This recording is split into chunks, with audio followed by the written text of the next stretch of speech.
Well, that's a major introduction. Thank you. So my presentation is gonna be heavy on visuals and heavy on narrative. So if you can move with me, I'm gonna give you 47 years in about, well, less than 20 minutes. So I grew up in Portland, Oregon. How many people here have been to Portland, Oregon? Okay, how many people have seen Portland, Oregon on a show or travel magazine? Okay. Well, this is my Portland. This is the Portland I grew up in. I went to over 14 schools before I was 14. And this was the Portland I ran around in. This is what it looked like. It was a very economically depressed place, and there were a lot of empty buildings. Portland was just kind of this quiet place. You heard about San Francisco and you heard about Seattle, but you really didn't hear about Portland. We were still wearing bell-bottoms after everybody stopped for about 5 years. So then we got the word. And so, but this is what it looked like, and this is downtown Portland. And what I spent my childhood doing was running around playing in these buildings. I was very unsupervised, and that's another presentation. But I ran around playing in these buildings and finding things and discovering things. Sometimes I had cohorts with me, my cousins. But I was very young. But they were everywhere. And I even played in this building, but not that year. That actually was an old hospital in Northwest Portland that they tore down in the late 70s. But when I was about 9 years old, my cousins and I climbed in there and went down the basement and found cages. And it was eye-opening, scary what you find in the basement of an old hospital. And this was also a very common scene for me growing up. I don't think there was a week that went by that there wasn't an arrest or something happening in my neighborhood. I moved a lot, but I was pretty much in one geographical area. I moved and lived with a lot of different people.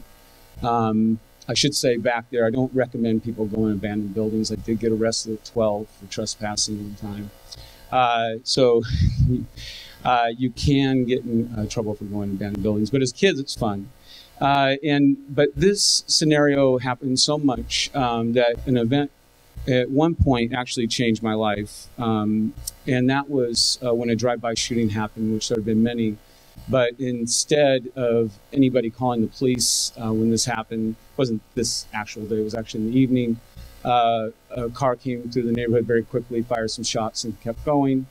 But nobody on the immediate street where it happened called the police. Somebody from the adjacent block heard the shots, called, and about 15 minutes later, a single police cruiser was seen going through the neighborhood. But the next morning, neighbors on that street realized what exactly had happened. They learned what I just shared with you, and they started talking about what happened. And one of those neighbors asked everyone standing on the street there, on the sidewalk, the other four neighbors, how did we get here? How did we get to a place where this kind of stuff is so common, where we hear about it all the time on the news and the newspapers, and why with all the resources that we have, why don't these problems go away? It was this huge question.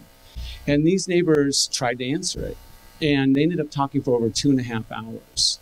And it was such an engaging conversation that they went inside of a house, sat down around a kitchen table, kept going, and said, let's talk again next Saturday. And they all came back together. It's kind of what it looked like, except for imagine a kitchen table.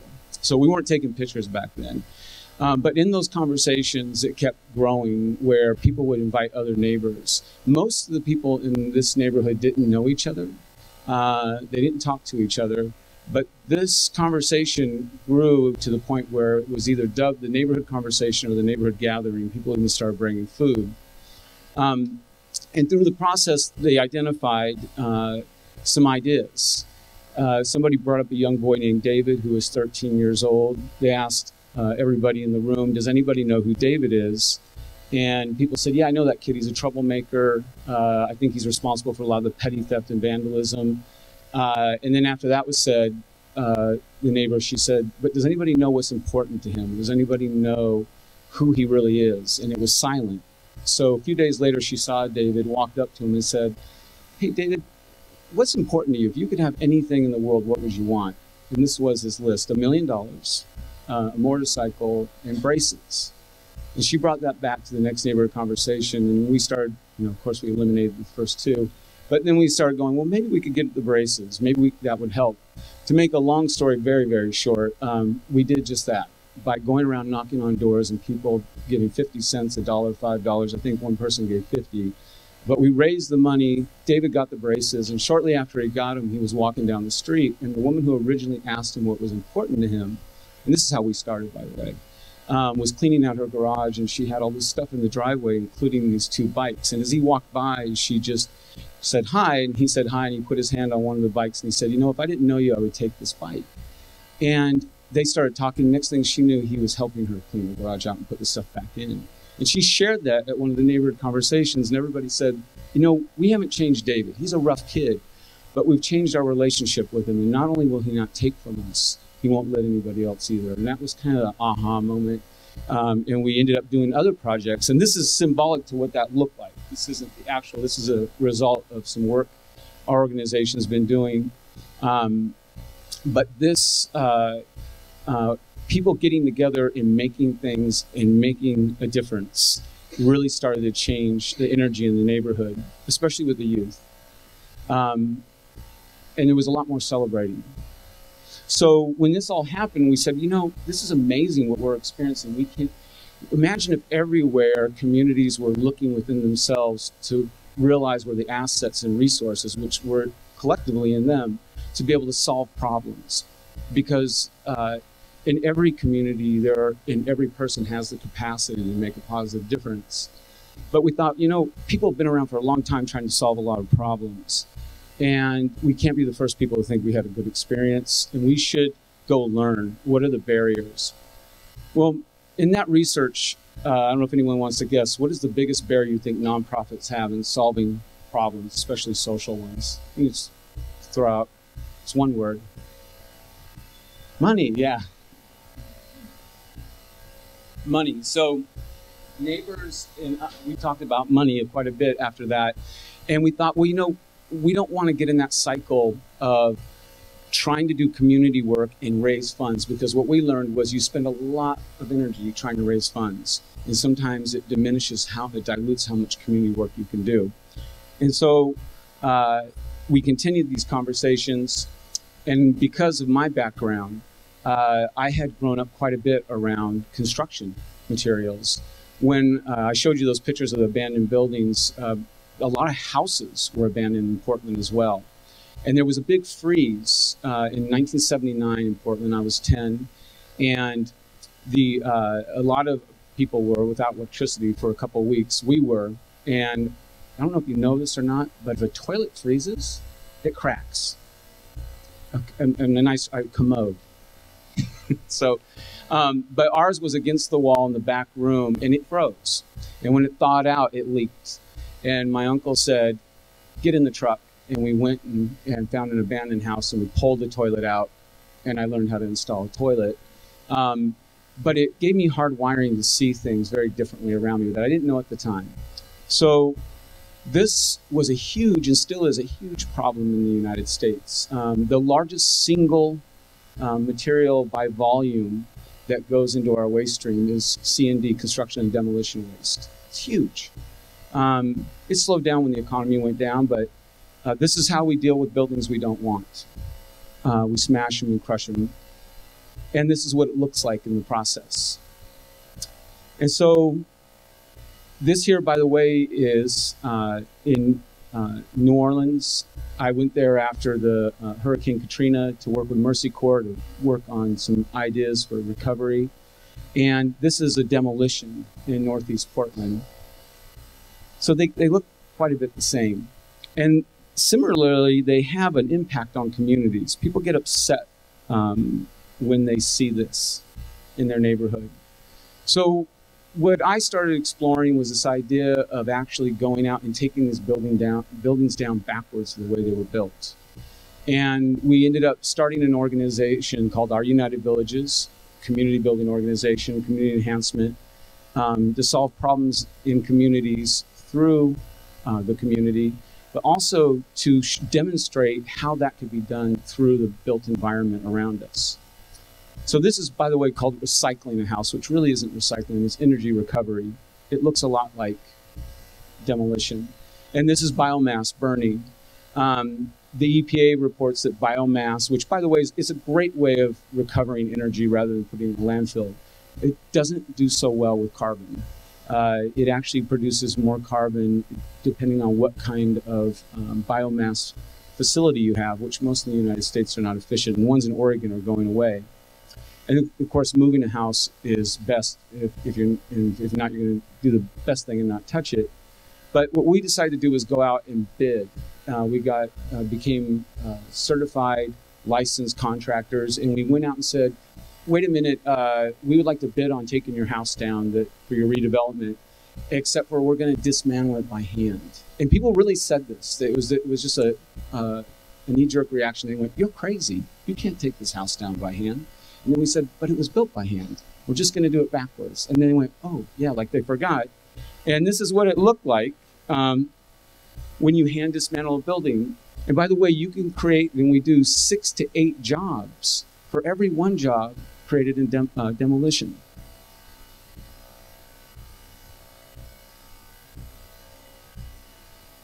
And in the process, we save 85% of the components of what makes up the building for reuse. And that old growth lumber that you see being stacked over there, there's less than 1% of that lumber still intact in our forest. So you can call it urban harvesting as well. Back when we were doing this was in 2000, this time lapse was taken. Nobody was saving this stuff. It was only the high-end architectural items. And look at the dumpster in the corner. So we do about 150 to 200 projects a year in our high years. They're not all whole buildings like this. Some are just going in and skimming and taking out things before a remodel. But in Portland alone, now that number you see down there, 2013 was 273. Is actually this year we're going to get closer to 400 homes. Just in our little city alone, we're barely scratching the surface. About 10 homes will be deconstructed. But that's going to change too. And this is what it looks like if you were to drive by or walk by or bike by. Sometimes people go by and think something's being built. There's construction happening. And the lumber, as I was mentioning, you can't find it today. It's clear vertical grain. All this is mostly Doug fir. And now it's used in furniture and high-end finishes. And most of our employees live in the communities that we work in and also have been with us for over 10 years. Michael Richardson up there actually is just having his 10-year anniversary. If you make it to 10 years, no matter what your role is in our organization, you get a 6-week paid sabbatical. This is our facility. So I didn't share what it took to get to this facility, but when we started, we had no money, literally no money. I think they're coming after me, but sorry. You have to, anyway. So we ended up borrowing $15,000 off a credit card and purchasing a van. Has anybody been in an auto auction before? Okay. So if you go to an auto auction, you can't test drive the vehicles. They'll say runner or non-runner or runs with a question mark, like problems. We bought one for $60 with a question mark on it. It was a 1-ton van and drove it away. And it didn't matter if you were going 10, 20, or 30 miles an hour. When you put on the brakes, you were still going 10, 20, or 30 miles an hour. So we figured out how to stop without harming anyone, got those fixed. And that was how we started. We had volunteers donating taking donations of building materials in their driveways. So this wonderful building we did not have. But in the process of our work, I found this facility just 18 blocks from where I lived, and they wanted $1.2 million to purchase it. And not this building you see, we actually did this 6 years after we purchased the building. We did an expansion. But after 8 months of trying to raise the funds and get loans and eventually meeting the owner, Matthias Kemeny, who ended up donating all the land. That's how we got to this facility. So what you're looking at right now is a 62,000 square foot facility. About half of it, we did this expansion in 2005. We purchased it in 1999. But if you look in between the still, it's all 100% used materials from our inventory. Even those windows are used materials. The whole place is a showcase of reuse. And this is called the community gathering space. That is cob, and those are all salvage metal up above that make the community trees. And this volunteers did this, these window collages that make up the panels in between the still. And this is what it looks like inside. We move on average 8 tons of materials through there a day. We have 300 people come through a day on average.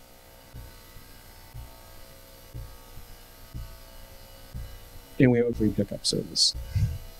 And this is what it looks like all day long, 7 days a week. In fact, a local organization did a study on us and said something is coming in or going out of our facility on average every 15 minutes, 7 days a week.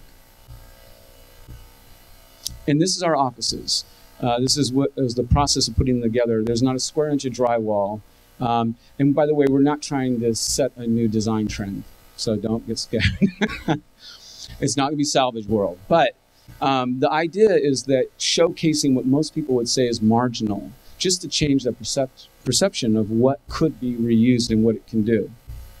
The floors are solid core commercial doors. It's 4,000 square feet total in this space. We've had them down since 2007. Thousands of people have walked through them and they're still holding up.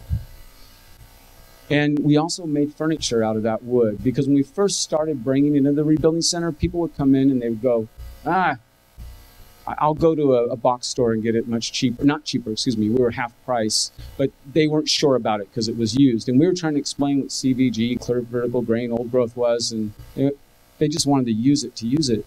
So we started a furniture department and hired Preston Browning, who was one of our volunteers, and he started making furniture, and then we hired other folks, and Kirby Jones is the person responsible for these designs and items. But this is all out of our 3,000 square foot shop, out of, again, these materials. And what it did is it started a trend, and now you cannot go into a business district in Portland and not find salvaged lumber being showcased. Even in the menus, they'll talk about, here's all the things you can order for food, and oh, by the way, those beams are salvaged. It's really, what I've noticed about it is it's not just a design trend, it's an ethos, which I think sticks much deeper. And people are getting more and more creative. And this is lath. Does anybody know what lath and plaster is? Okay. Come on, you know, everyone's raising their hand. Go. If you live in a plaster home or you know somebody with one, go hit it with a hammer and you can get to this. This is the lath underneath. These are little strips of wood that up until about the 30s, they nailed on to put plaster on. We actually salvage it, which again, people said was crazy. We'll even rebag the insulation if it's reusable. But this is one way lath has been reused, but you can actually find now lath in our city at Whole Foods as a feature, a design. And it's actually influencing other places around the country and world. We have people coming from all over. It's kind of odd to me sometimes. But this is a new home and a business that we're outfitted with reclaimed. And this is, we made frames and all kinds of stuff. But here's what we did that I think is most important. We stopped doing this. We stopped doing this because 3 of the people who ran this department went on to start their own companies doing this. And we let go, and now we refer people to them, because that's the key. We also donate materials, and these materials are going to build homeless shelters, and these are youth actually doing it from a local middle school, and we donated most of the materials that were used at Dignity Village. And we have classes for youth. And we raise millions of dollars every year doing this. What society said was a liability or a waste, we've been able to take that and turn around same materials generated from the same activity, but just doing something different with them. And this is the kind of stuff we can fund. So going back to that first slide, the one where the neighbors working together, we are able to turn around, take the excess money that we raise and do free events where we engage the community about their ideas on solving problems and coming up with solutions in their community. And the key to that for us, as we've recognized, is building relationships. That's where you sow the strengthen the social fabric of community, from relationships. And it seems daunting, the idea that you're going to try to connect people.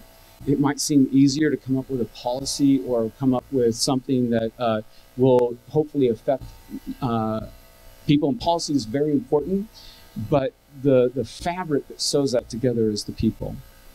So we've been able to use all this and publish stories of what people are doing in their communities. Again, taking what our society said was a waste and liability and literally turning it into an asset. Same stuff. And we're just scratching the surface. And that's how I want to close. Like, how am I going to spend my year here with this incredible opportunity? We have a nice model. And I call it nice because it's a nice model. If you come and visit it, it's a great model. But it's not solving the problem of how deep the problem really is. We need models. But what I want to explore is creating a more diverse vehicle, a diverse way of engaging the community in order to get closer to solving these problems. And so I'm very fascinated with neuroscience, DNA, and when I got here, I started reading all about all the opportunities to learn more.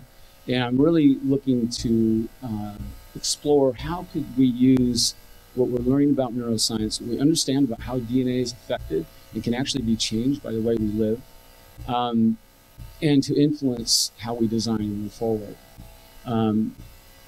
And that's, if anybody's interested in talking about those things, of course, I would love to meet with you. And also, if anybody's interested in learning about the experience that I could never have covered in this short amount of time, I'm happy to share more that might be a resource to whatever you're doing. And with that, I have a friend that says when someone listens to you, they gave you a gift, so thank you for listening to me.